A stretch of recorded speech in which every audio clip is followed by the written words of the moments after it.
Olá, turminha, tudo bem? Estamos começando mais uma quarta-feira, né, com aulas de português, certo? E aí, como a gente faz em toda a aula, nós vamos fazer a correção da atividade que a tia passou na aula passada, que na aula passada a gente estudou o quê? Cedilha, lembram? A letrinha C com a cobrinha embaixo, aquela cobrinha de baixo a gente chama de cedilha. E quando o C está com a cobrinha embaixo, ele é chamado de C cedilha, que é o C com cedilha, tá certo? E automaticamente, quando é colocado cedilha embaixo dele, ele já fica com som de S, tá bom? Lembrando que nas sílabas CE e nas sílabas CI, exemplo, cebola, cinema, a gente não coloca o cedilha, porque o som já é de S mesmo, sem cedilha, tá bom? O cedilha só vai entrar no pedacinho SA, no pedacinho SO e no pedacinho SU, ok? Vamos lá fazer a correção da atividade? Vocês vão abrir o livro de vocês para fazer a correção na página 18, certo? Coloquem na página 18 e vamos lá.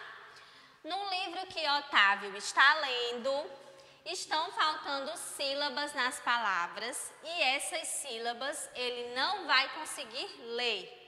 Para ajudá-lo, complete as palavras com as sílabas a seguir. Então, ela já deu os exemplos para a gente, ó. Sá, são, sol e sul, certo? E aí, a primeira palavra a gente vai completar com sol. Muito bem, quem colocou lençol. Aí, a segunda vai ser canção. Muito bem, quem colocou canção. Poluição também, né? Coração também. Muito fácil, né? Então, olhem aí para fazer a correção. Lençol, canção, poluição, coração, ok? Vou apagar para passar para a próxima, tá bom?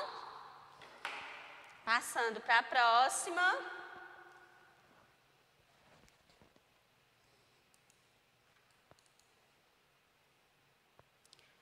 Terminamos aqui, né? Vamos lá. Terminamos em coração, então a gente vai para abraça. Abraça.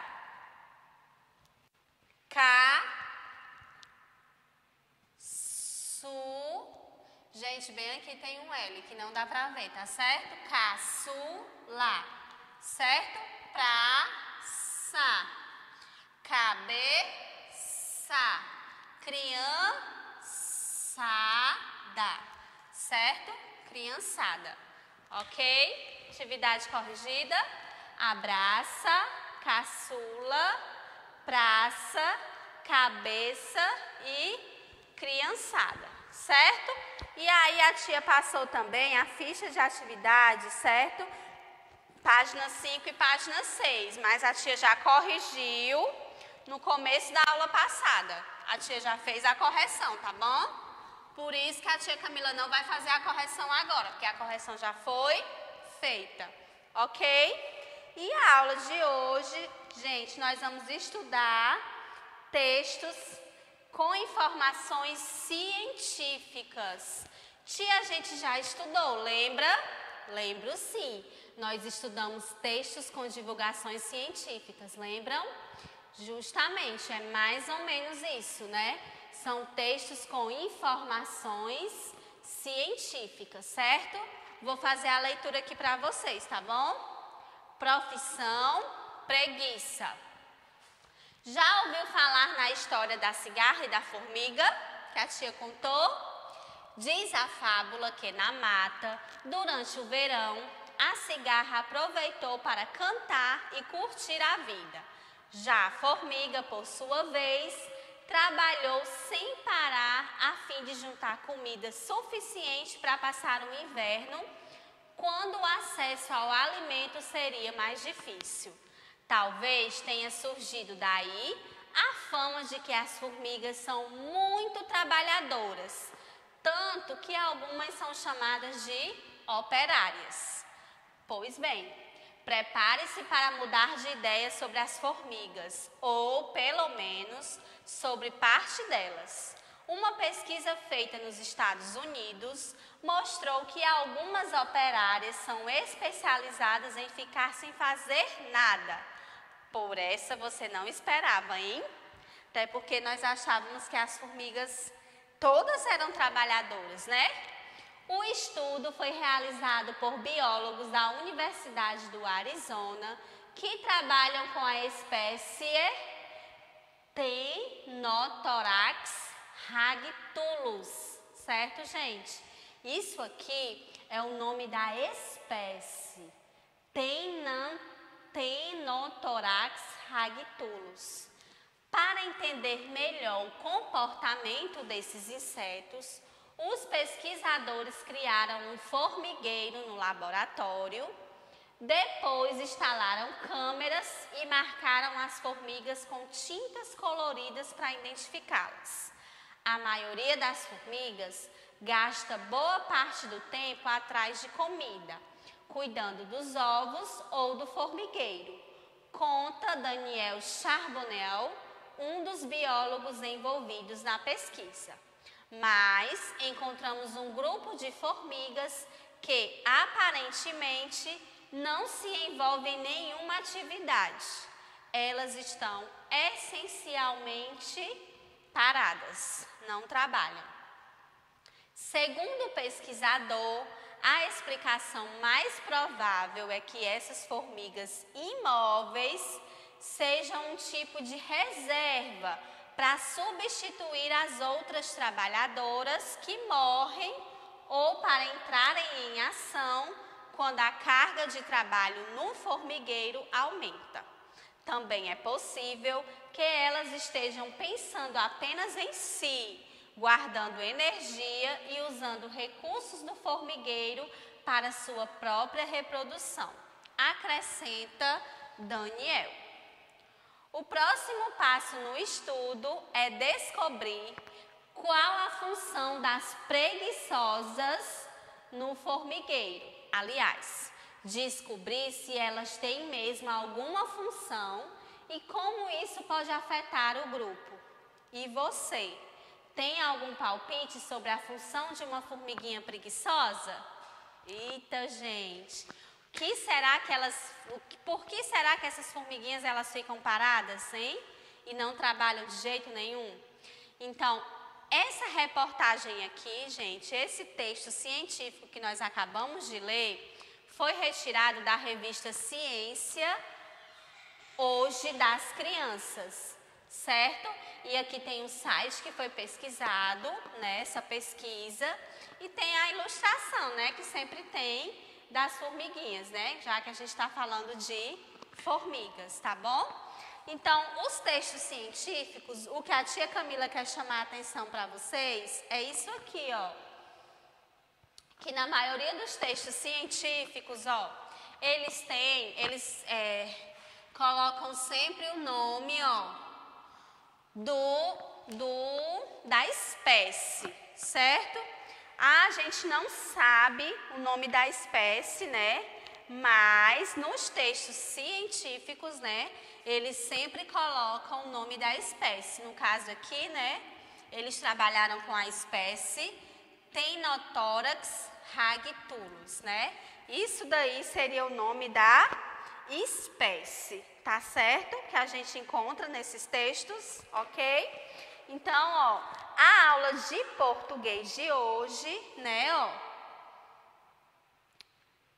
Aí vai ter um texto para vocês fazerem em casa. E aí aqui na seção, ó, para saber mais, vem falando, ó, como visto na questão 3 da seção para entender o texto, os nomes científicos dos seres vivos são escritos em latim.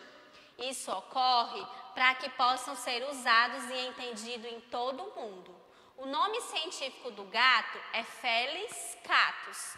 Do cachorro é Canis lupus familiares. E do homem é Homo sapiens. Então, ó, eles já falaram, eu já expliquei para vocês que nos textos científicos vem o nome da espécie, né? E aquela língua lá, é o que está explicando para a gente agora, é a latim, certo? E o porquê deles serem escritos em latim? Porque eles podem ser entendidos em todo o mundo. Não só a gente lendo, mas todo o mundo vai entender o que está escrito lá, tá certo? Por isso que o nome das espécies, elas são escritas em latim. Nos textos de divulgação científica, informam o leitor os estudos científicos e os seus resultados. São escritos para o público em geral e por isso apresentam as informações de forma simples e clara.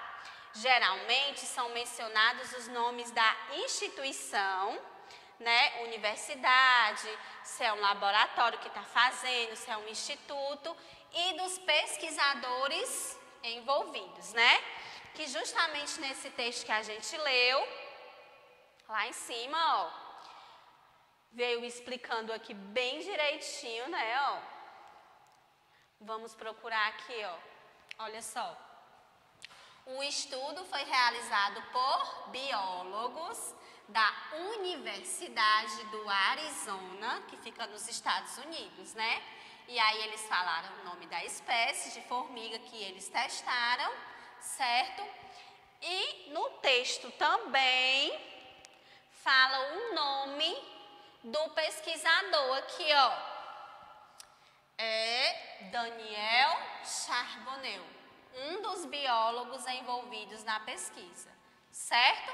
Então, nos textos de divulgação científica, né, é um texto bem claro, deu para a gente entender o que é que eles quiseram passar para a gente, né? Nós entendemos que eles falaram das espécies das formigas, que realmente elas são trabalhadoras, né? Mas que existe uma parte pequena que não gosta, né, de trabalho. Não se sabe se elas são formigas reservas ou se elas realmente não trabalham, né? São umas preguiçosas mesmo, né? E aí a gente entendeu muito bem o que eles quiseram falar para a gente, certo? E nesses textos sempre vai ter o quê?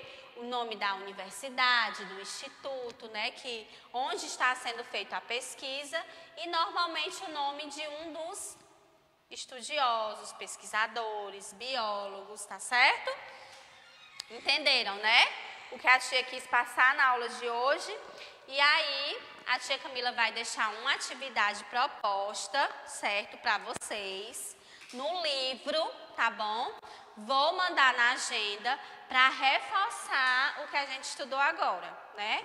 Para entender o texto. Vocês vão responder as questões de acordo com o texto que a gente acabou de ler, tá bom? Se surgir alguma dúvida na realização da atividade, vocês sabem que tem que procurar a tia Camila e a tia Marcela para tirar a dúvida, tá certo? Não fiquem com a dúvida ou não façam a atividade errada, tá bom? Cheiro no coração de vocês e a gente vai se ver de novo na aula de português na segunda-feira, tá bom? Fiquem agora com a aula de produção textual e até a próxima semana.